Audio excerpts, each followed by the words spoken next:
The Cold War was a conflict that began at the end of the Second World War in 1945. The end of the war marked the end of the supremacy of Europe. Two powers took over the United States and the Soviet Union, leading two blocs with their own alliances and satellite states. The so-called Western Bloc capitalists and the Eastern Bloc communists. Why was it called the Cold War? Because neither of the two blocs ever took direct actions against the other. It wasn't a normal war, although there were derivative conflicts and subsidiary wars. The reasons for this conflict were essentially ideological, political, economic, and for propaganda purposes. The Soviet Union financed and supported revolutions and socialist governments, while the United States gave open support and propagated destabilization and coups in Latin America. The history of the Cold War starts before 1945, specifically in 1917 after the triumph of the Russian Revolution, from which Russia emerged as the first socialist country. This was one of the first events that provoked considerable erosions in Russian-American relations. The Soviets argued that capitalism must be overthrown by force and be replaced by a communist system. The American capitalists, after the outbreak of the revolution, helped the White Army during the Russian Civil War. Finally, the Red Army troops led by Trotsky claimed the victory. But let's go back to 1945. After the end of the Second World War, we need to remember that the Soviet Union and the United States had been allies to stop Hitler's plans before the war was over. They met in Yalta. Joseph Stalin, Winston Churchill, and Franklin D. Roosevelt as heads of government of the USSR, the United Kingdom, and the United States respectively. The Yalta Conference was followed by the Potsdam Conference, with Germany already totally defeated and Hitler dead. These conferences involved the division of Germany into 4 zones, one part for each country and one part of France. Issues of disarmament, demilitarization, the return of territories annexed by Germany, the hunting down of Nazi war criminals, and the creation of the United Nations were also discussed.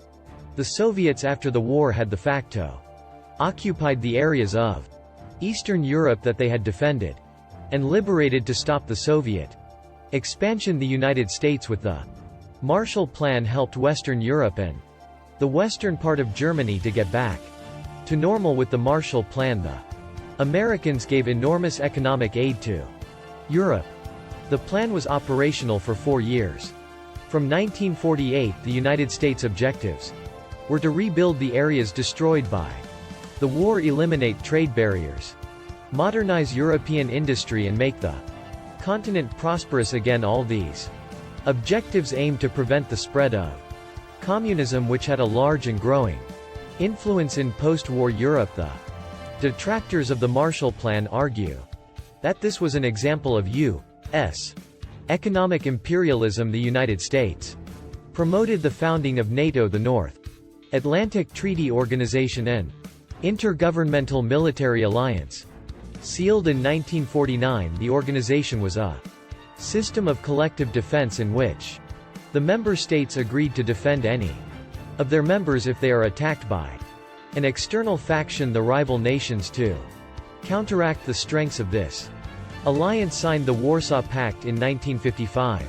Finally, Berlin, Europe, and the world were divided by the Iron Curtain. This expression was coined by Churchill in 1949. The Red Army of Mao Zedong was proclaimed winner of the Chinese Civil War after defeating the Kuomintang nationalists, who were supported by the United States. The Soviet Union immediately establishes an alliance with the victors, who had created a new communist state called the People's Republic of China. The following year, Stalin was caught by surprise by the participation of U.S. troops in the defense of South Korea that had been invaded by the North Korean communists.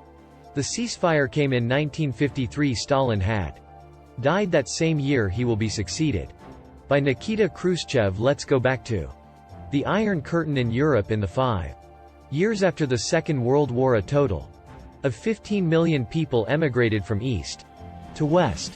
This fact caused the Soviet bloc to carry out an effective immigration blockade. In 1950 there was a very tight control of passports so that people can go from one bloc to the other. The border in Berlin, a city that was divided, was a sieve, and many people left the communist side to go to the capitalist side. This led to the construction of the Berlin Wall in 1961. We must remember that Germany was divided after the war into Germany's the German Federal Republic with its capital in Bonn and the German Democratic Republic with its capital in Berlin. This division of the world into two blocks was maintained because of the risk of the two powers annihilating each other in a nuclear war. This forced both sides to exercise great caution in the most conflict of areas. The conflict nearly erupted, but only once after the overthrow of the military leader Batista and Cuba by Fidel Castro. The United States tried to carry out an invasion of Cuba but failed in 1962. The so-called the missile crisis occurred when President Kennedy punished Cuba with a blockade of the Soviet ships that were carrying missiles that were directed against the United States. At the last moment, Khrushchev, head of the party, and the Soviet government gave in, and the ships changed course. The U.S. had also entered the Vietnam War, which in the end turned out to be another hard setback in American history, where they experienced failure, exhaustion, and frustration. This conflict confronted the U.S. and the government of South Vietnam on the one hand against North Vietnam of the communist guerrillas that acted in South Vietnam on the other. The war also ended up extending to Laos and Cambodia. The Cold War was also espionage, reciprocal inspections, conferences, crises and diplomatic solutions, and let's not forget the space race, a competition between the United States and the Soviet Union that led to a display of power and muscle. The Russians put the Sputnik satellite into orbit in 1957. The Americans immediately responded with their Explorer 1 in 1958. It was a matter of prestige when the Russians sent their first man into space. The Americans took their revenge by sending a manned spaceship to the moon in 1980.